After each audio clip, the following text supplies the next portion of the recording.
Leo tubasanyufu nnyo okuba nga tukyazizza Fred Mugerwa ono abadde atendeka ttiimu y'okubaka eya She Cranes ey'eggwanga kati nga ye coach wa Kitende Secondary School. Fred Mugerwa tumuwuliddeko bingi era agenda tubuulira bingi ebikwata ku bulamu bwe.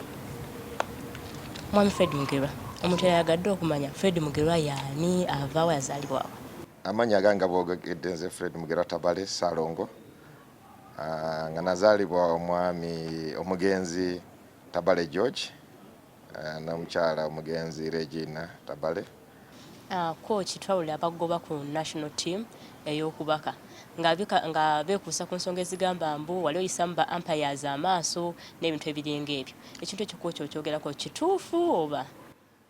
Nze ndowooza si batuufu lw'ensonga nti abantu betubadde nabo ku ttiimu y'eggwanga ebiseera ebisinga obungi mbadde oluusi nfuna obuzibu kubanga amateeka tebagategeera bulungi.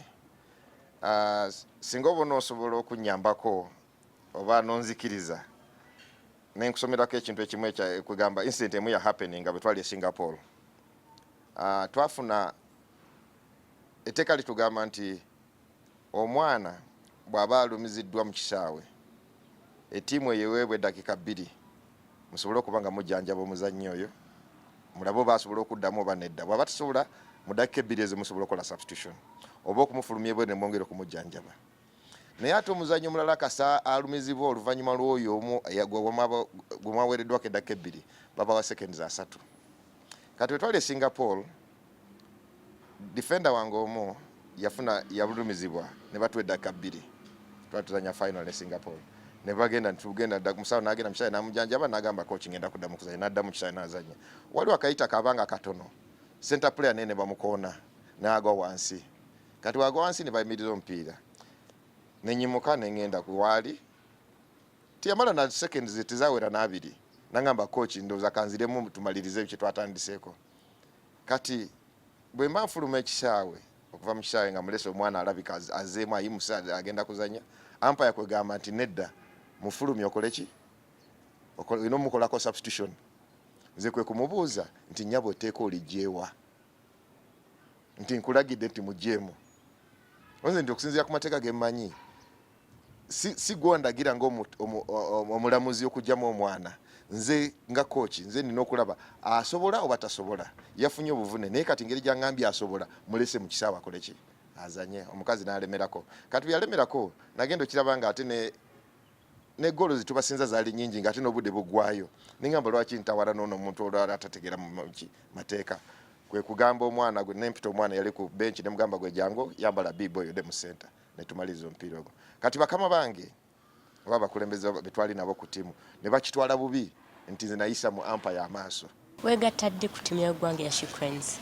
Ttiimu y'eggwanga ya She Cranes nasookera ddala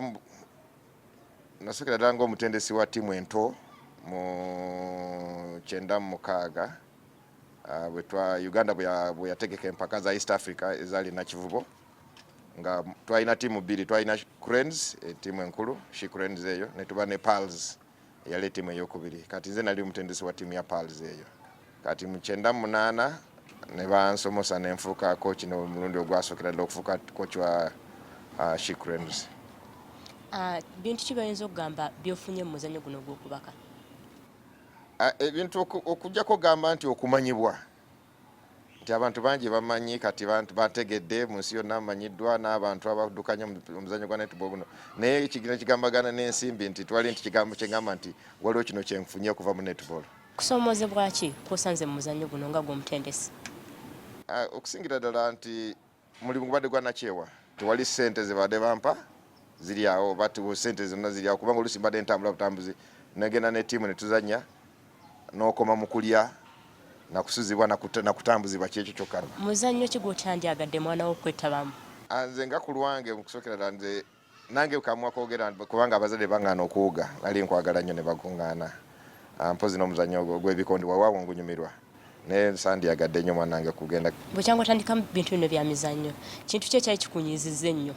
Ekintu ekyali kisinza okunyiiza era ndowooza kwegamba ekubembega tekyalibaddewo naye nga kino kye kisinza okunyiiza kubanga ekirooto kyange kinali nina nti ndabe nga ttiimu eno gitwala mu World Cup era kinakola nemba nga tiimu eyiseewo mu buzibu bwonna bwe tubadde tuyitamu nga bwe mukimanyi ettiimu ngitusiza weeri kati eneetera okugira ne bagamba nti ateeka oddako ebbali. Twanze nnyo kooki. Yanze nnyo.